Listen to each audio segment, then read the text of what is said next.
What is progressive overload and why does it matter? Hey, everybody, I thought I would chat with you guys and gals a little bit about this today. And this is kind of a beginner series type video.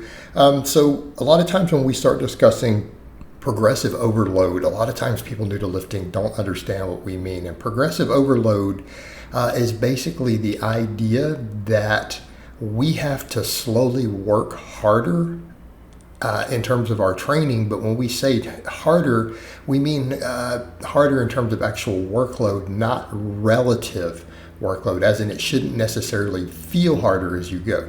And the idea here is that the human body adapts to training, right? As you increase what your body does, you get better at it. Your body makes physical and neurological adaptations to that training stimulus. And in short, the human machine is actually really amazing. And I think the best analogy I ever heard when I was younger, maybe 25 years ago or so, reading a book about this, and I saw like a coach explain that, in the real world with an engine, right?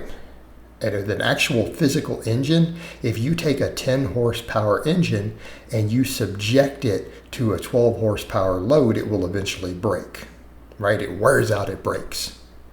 With the human body, it's a dynamic adaptive engine in that if you take a 10 horsepower human body and you subject it to a 12 horsepower load, it will eventually become a 12 horsepower engine.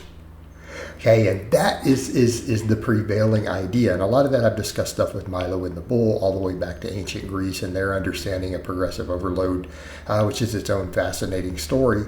But that is the general idea. The human body adapts to what we do. Okay, if you progressively lift heavier weights, our muscles get bigger and stronger. If you progressively run further and further, you get better at running further. As long as it's done in a structured way that the body has time to adapt to and recover from. Again, if we push these things obviously too fast or too hard, the risk of injury is there, wearing out, burning out. So again, understanding why we have structured programs. This is why I put out free programs, other coaches do. This is why we coach, to have them in a structured manner that you can most likely handle. But the idea behind progressive overload is that the muscles will adapt to workload. And so when we talk about progressive overload, we're talking about increasing tension on the muscles. And this gets a little complicated because we are talking about individual muscle fibers, not necessarily just the muscle, which is why if you take a weight and you do more and more reps with it, that increases mechanical tension on the muscle fiber. But let's discuss at the actual muscle level, the tendon and muscle level. And that would be by simply increasing weight. In other words, say you're taking on a bench press and you're doing the empty barbell, which is, 45 pounds, and, you're able to do 10 reps with it, right? 8 reps, I don't care. Let's just call it 10 reps, right? And you're able to do that for 10 reps. You're going to get, if it's difficult for you, you're going to get a training response, right? In other words, we need sets to be difficult enough that there's a challenge to it. Now, we could define that as you get more advanced. Obviously, we have ways that we define that and tools that we use to determine how difficult that is.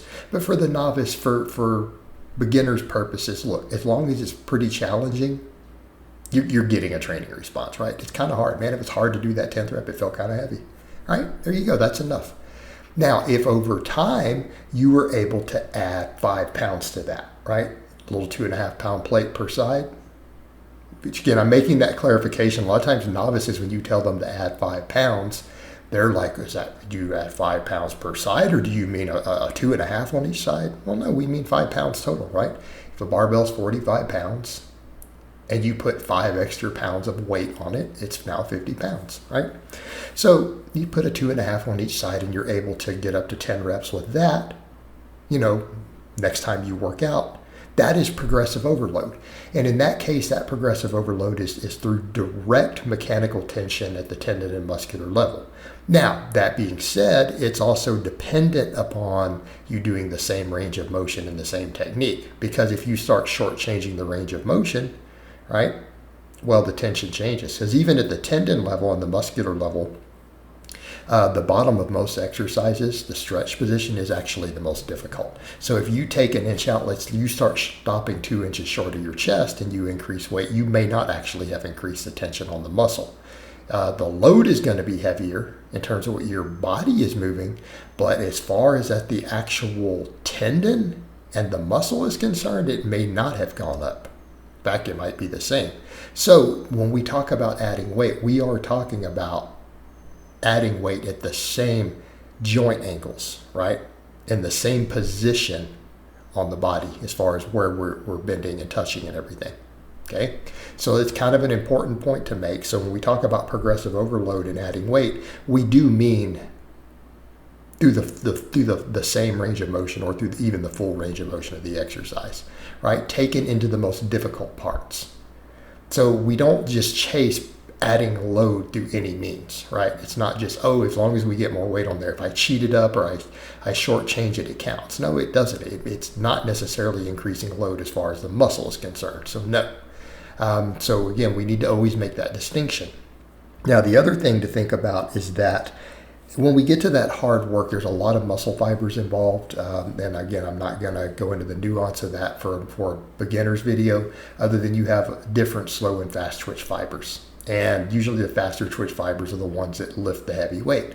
They get tired, they get fatigued. Different ones start kicking in as we get further into a work set of 8 to 10 reps or whatever. Okay. And so what ends up happening is that as you start getting close to failure, different muscle fibers get fatigued. And the ones that get fatigued through that stimulus, that tension being placed on the fiber, guess what? That's the ones that adapt. That's the ones that get bigger, that get thicker, that make changes that make you bigger and stronger and more fit. Okay. So if we can add repetitions, we kind of get the same effect. Okay, so it's not just adding weight. So let's say that 45-pound bar, you get to where you can do 12 or 13 reps.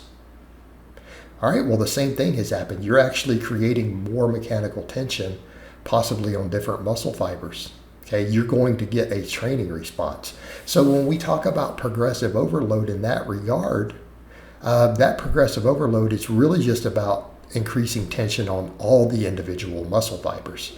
Well, that can be achieved through a few different means. So any time we can either add weight to the bar through the full range of motion, or we can add repetitions through the same range of motion, or even using the same form.